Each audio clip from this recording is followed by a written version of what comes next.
रवि किशन जी का खुद फोन आया था जी। और उन्होंने कहा बाबू ये जो तुम करते हो बाबू, पार्लियामेंट में सब हमको बोलते हैं कि तुम ये रेडियो पे छाए हो, हम उनको क्या बोले ये हम नहीं ना है। बॉलीवुड में हमको बोलते हैं कि तुम रेडियो पे हो, लेकिन बहुत जबड़ करते हो बाबू। जब मैं कोर्स करने गया था चंडीगढ़ में, तो एक दो लोग से जो राब्ता बना, उनके थ्रू कहीं कोई इंटर्नशिप की ओपनिंग निकली, which was an unpaid internship, that too in a city which had no relation to me ever, Jalandhar में। मैंने कहा ठीक है। अब 25,000 रुपये मुझे वहाँ मिल रहे थे जहाँ मैं काम कर रहा था। 25,000 से जीरो पे जाना, वो भी किसी दूसरे शहर में, वो भी माँ बाप के खिलाफ जाके, वो बड़ा मुश्किल डिसीजन था।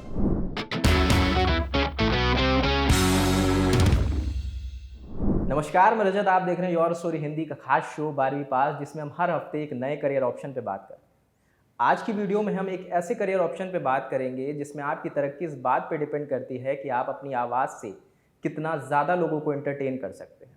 आज हम बात करेंगे कैसे बने रेडियो जॉकी। आज की इस बातचीत में हमारे साथ RJ of the year, famous RJ lucky हमारे साथ हैं। लकी जी, शो में बहुत बहुत स्वागत है आपका। Thank you so much. वो एक लाइन थी, वो आप नहीं भी बोलते तो बहुत अच्छा लगता। आरजे ऑफ द ईयर, वो मतलब वो एक कोई मेरे लिए वो बहुत ज़्यादा मायने नहीं रखती, क्योंकि माहौल बनाना ज़रूरी है। माहौल बनाना बड़ा ज़रूरी है। हाँ, ये बात भी सही है कि कोई मेहमान आता है तो उसको हम बड़े अच्छे से इंट्रोड्यूस करते हैं, तो उसके लिए बहुत बहुत शुक्रिया। मैं सिर्फ एंटरटेन कर सकता हूँ और वही कोशिश रहेगी आज भी कि एंटरटेन करूँ। एंटरटेनमेंट के साथ साथ थोड़ा थोड़ा मैं आपको बताता रहा हूँ कि हाँ, ये तरीका है कि आप यहाँ घुस सकते हैं, कैसे घुस सकते हैं, क्या कर सकते हैं। लेकिन अक्सर क्या होता है कि पहला सवाल यही रखते हैं, नाम से जुड़ा एक सवाल है। हाँ। कि अक्सर क्या होता है, जो स्टेज पे आर्टिस्ट होते हैं, कलाकारों की असल जिंदगी में कुछ नाम होते हैं, मगर स्टेज पे जाके उनका नाम बदल जाता है। ऐसे बहुत से आरजेस हैं जिनका रेडियो पे कुछ नाम और है, तो आपका असल जिंदगी में भी वही नाम है और जो आरजे पे है, या? नितिन नाम मेरा वैसे जो डॉक्यूमेंट्स में है, जो नाम मैंने पिछले 8-10 सालों में 8-10 बार ही सुना होगा, इससे ज़्यादा नहीं। उस नाम को मैं भूल चुका हूँ। और तब दरअसल 2 ऑलरेडी नितिन नाम से थे रेडियो जॉकीज, तो मुझे फिर नाम चेंज करना पड़ा। सो मेरा ऐसा नहीं था कि मुझे नाम चेंज करना है या कुछ ऐसा नहीं। वो जो स्टेशन था उनकी कॉल थी कि भाई तुम्हें नाम चेंज करना पड़ेगा। मैंने कहा पैसा दे रहे हो तो कुछ भी करवा लो, क्योंकि उस टाइम वो सिचुएशन थी कि यार मुझे बस रेडियो पे आना है, आप पैसा नहीं भी दोगे तो भी चलेगा। ऐसा नहीं है कि भगवान का दिया सब कुछ था, दौलत थी, शोहरत थी, इज्जत थी। ऐसा नहीं था कि दौलत शोहरत थी, बट एक ख्वाहिश थी यार कि शुरुआत हो जाए एक बार, दौलत शोहरत फिर अपने आप आ जाएगी। लगी करियर की बात करेंगे, मगर एक कदम पीछे से शुरू करते हैं। हाँ। हम बात करेंगे कि 12th के बाद आपने, क्योंकि आरजे से जुड़ा कोई कोर्स नहीं किया, आप इंजीनियरिंग स्टूडेंट थे, इंजीनियर बने, तो उसके बारे में बताएं, कहाँ से कहानी शुरू हुई और आज एक फेमस आरजे हैं इश्क एफएम में आप। देखिए, बहुत सारे पड़ाव होते हैं देवेश, समझ लो। पहला पड़ाव आता है 10वीं के बाद, जब आपको एक डिसाइड करना होता है कि आपको कौन सी डायरेक्शन में जाना है ना, कुएं की तरफ जाना है या खाई की तरफ जाना है या सीधे चलना है। आप किधर गए?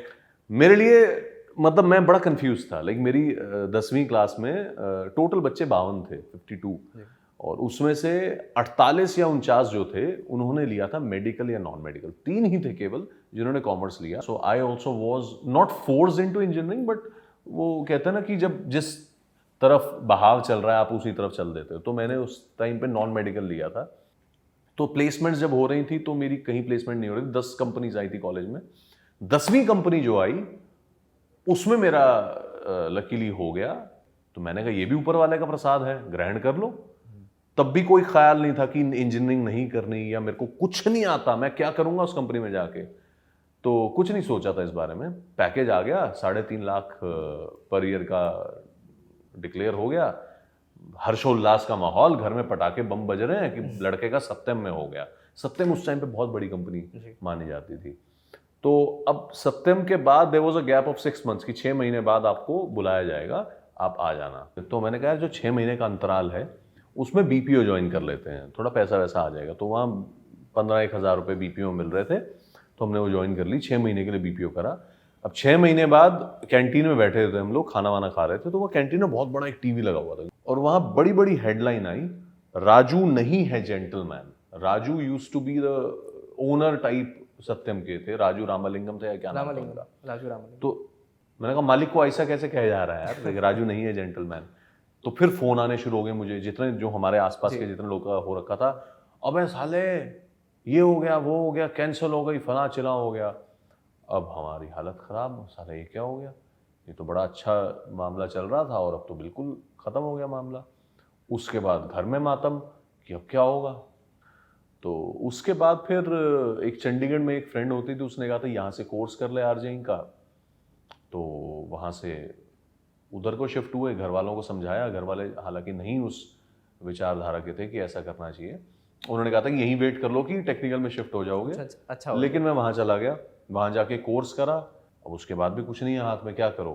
तो मैंने वापस से फिर एक बीपीओ ज्वाइन कर लिया। तो वहाँ कुछ टाइम काम करा, तो फिर बाय चांस एक वो कहते हैं ना, जब मैं कोर्स करने गया था चंडीगढ़ में, तो एक दो लोग से जो राब्ता बना, उनके थ्रू कहीं कोई इंटर्नशिप की ओपनिंग निकली, which was an unpaid internship, that too in a city which had no relation to me ever, Jalandhar में। मैंने कहा ठीक है। अब 25,000 रुपये मुझे वहाँ मिल रहे थे जहाँ मैं काम कर रहा था। 25,000 से जीरो पे जाना, वो भी किसी दूसरे शहर में, वो भी माँ बाप के खिलाफ जाके, वो बड़ा मुश्किल डिसीजन था। बट मैंने वो किसी तरह से ले लिया। मैंने कहा देखी जाएगी। तब उम्र थी, मतलब कम भी नहीं थी, ठीक थी, 24-25 साल का था मैं तब। तो मैं वहाँ चला गया।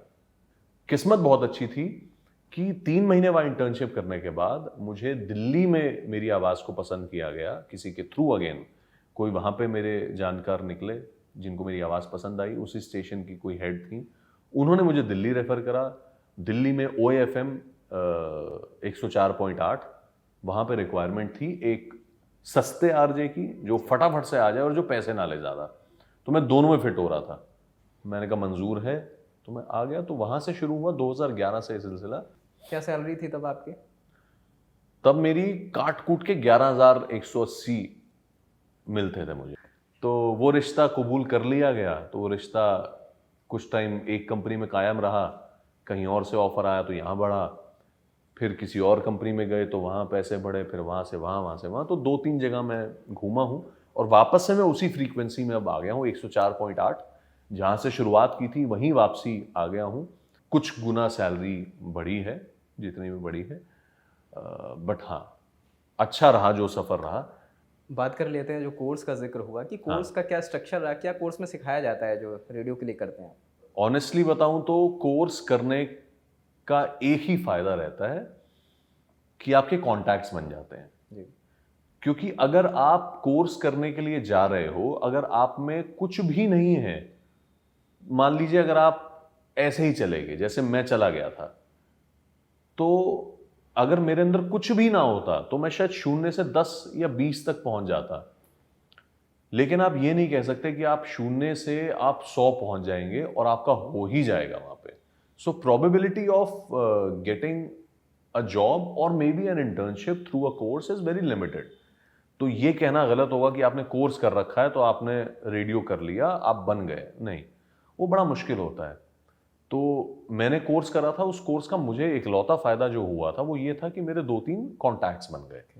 मेरे अंदर ऑलरेडी थोड़ा बहुत था, वो थोड़ा बहुत ही चाहिए होता है। अगर वो थोड़ा बहुत है, साथ आप एफर्ट डालें कि आप निरंतर प्रयास करते रहें कि कहीं ना कहीं से शुरुआत हो जाए, बात बन जाएगी। आप डायरेक्ट रेडियो जॉकी नहीं बन सकते हो आज की डेट में। अगर मैं कहूँ तो अगर आप एक इन्फ्लुएंसर हो, आप मे बी एक इंस्टाग्राम पे आप कुछ बातें कहते हो, शायरी करते हो या मूवी रिव्यू करते हो, उसके थ्रू आज की डेट में शायद आपको फिर भी as a radio jockey consider शायद किया जा सकता है। अगर आपका बेस ठीक है, आपके कुछ फॉलोअर्स हैं, सब्सक्राइबर्स हैं, तो शायद आपको किया जा सकता है। मेरे टाइम पे सोशल मीडिया नहीं था, एग्जिस्ट नहीं करता था, तो हम लोग को शुरुआत ही इंटर्नशिप से करनी थी। अगर लगी बात करें कि जब पहली बार आपको आरजे के तौर पे काम करने को मिला, पहला शो जो आपका था, हाँ, वो कैसा रहा और उसकी फीलिंग क्या थी? मुझे पहली बार तो पता ही नहीं था कि मैं आरजे हूँ। वो फीलिंग ही आने में बहुत टाइम लग गया। पहली बार जब मैं बोला तो बड़ा नकली बोला मैं, बनावटी बोले? बनावटी, क्योंकि आपको लगता है रेडियो पे बोलना है ना तो ऐसे ही बोलना है, आ गए हैं हम आपके साथ, ऐसे ऐसे करके नहीं बोलना। आपको रेडियो पे आराम से बोलना है, इत्मीनान से बोलना है, जैसे आप अभी बोल रहे हो। ज्यादा से ज्यादा क्या हो सकता है, आप एनर्जी बढ़ा सकते हो अपने, आप इस तरह से बात कर सकते हो। और अगर आप ऐसा करना चाहो तो आप बिल्कुल, लेकिन आप ओवर द टॉप नहीं जा सकते। तो मैं शुरू के 1 महीने बहुत ओवर द टॉप गया, बट वो समय लगा जब नेचुरल जब हुआ तो वो 2-3 महीने में धीरे धीरे वो नेचुरल होता गया, फीडबैक मिलते रहे, लोगों ने कहा, बॉसेस ने कहा, तो धीरे धीरे स्ट्रीमलाइन हो गया सब। अगर आप पीछे पलट के देखते हैं तो कौन सा शो जो आपको सबसे पसंद आया, जो आपका काम जो सबसे आपको पसंद आया सबसे ज़्यादा?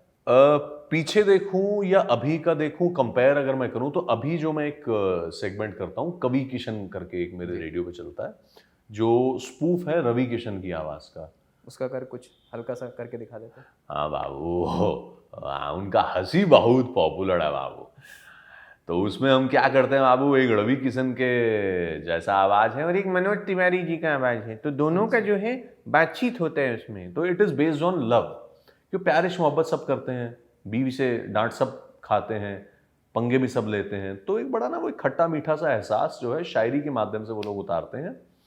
तो उसमें कवि किशन जी जो हैं वो शायरी के माध्यम से दो पंक्ति कहना चाहते हैं बाबू। हाँ, तो बाबू अगर हम कुछ शायरी याद करें तो हमने उनसे कहा कि अगर हम महफिल में जाएंगे शायरी कहने, तो क्या पता हमारा चप्पल चोरी हो जाए।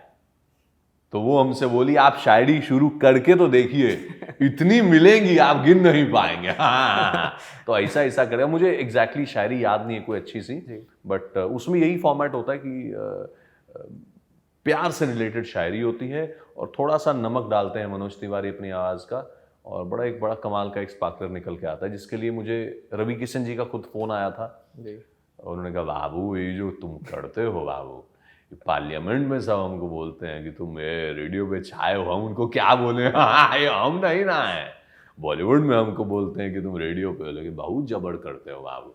लेकिन अगर बात करें कि करियर अपॉर्चुनिटीज़ के बारे में, क्योंकि जो बच्चा इसमें आना चाहे, जो स्टूडेंट्स इसमें आना चाहें इस फील्ड में, उनके लिए क्या करियर ऑप्शंस हैं इस फील्ड में? देखिए, पहली चीज़, इसके लिए आपको कोई डिग्री होने की ज़रूरत नहीं है। कोई कोर्स करा ना हो तब भी चल जाएगा। आप कोर्स कर लो तो फायदा है, क्योंकि वो कोर्स करने से थोड़ी सी ना ग्रूमिंग हो जाती है आपकी। मेरे ख्याल में आप बस इतना जांच लें कि जहां आप कोर्स कर रहे हैं वो ऐसे ही कोई कोर्स ना हो कि जहां पैसे ले लिए और कुछ नहीं कराया, तो उस कोर्स के बारे में थोड़ी सी रिसर्च आप कर लें। एटलीस्ट इंटर्नशिप आपको मिल जाए उस कोर्स के जरिए, वो बहुत है। मतलब इंटर्नशिप मिलना, it is like getting into out there. हाँ, आप मैदान में आ गए। अब मैदान में आप कितनी अच्छी तलवार चलाते हैं, कितना अच्छा तीरंदाज बन के दिखाते हैं, वो आपको वहाँ प्रूव करना है। फिर जो लोग ये इंटरव्यू देख रहे हैं, जो इस इंडस्ट्री में आना चाहते हैं, वो किन क्वालिटीज़ पे उन्हें वर्क करना चाहिए, अगर उनके लिए कोई मैसेज हो आपका? मेरे ख्याल में आपका ओपिनियन होना बड़ा ज़रूरी है। हर चीज़ के लिए एक व्यू आपका होना बड़ा ज़रूरी है। आप ये नहीं कर सकते कि समाज में चल रहा है कुछ और आपका कुछ से नहीं है उसके ऊपर। Less informed is still okay, but जो चीज़ आप सुनते हैं उसके बारे में आपका व्यू पॉइंट होना बड़ा ज़रूरी है। तो मैं कोर्स भी करता था, जब करा था मैंने, तो हमें यही बताया गया था कि L मतलब local, B for Bollywood, C for cricket. ये 3 चीज़ें बड़ा ज़रूरी है एक एंटरटेनमेंट इंडस्ट्री में आने का। तो लोकल होना बड़ा ज़रूरी है, कनेक्ट रखना बड़ा ज़रूरी है, आपको अपने शहर के बारे में, गली के बारे में, मोहल्ले के बारे में पता होना बड़ा ज़रूरी है, आपको घूमना बड़ा ज़रूरी है। उतना आप खुलेंगे, उतना आप बोलेंगे, जितने लोगों से मिलेंगे उनसे उतना लेंगे, और उनसे जितना लेंगे आप आगे उतना देंगे। बिल्कुल।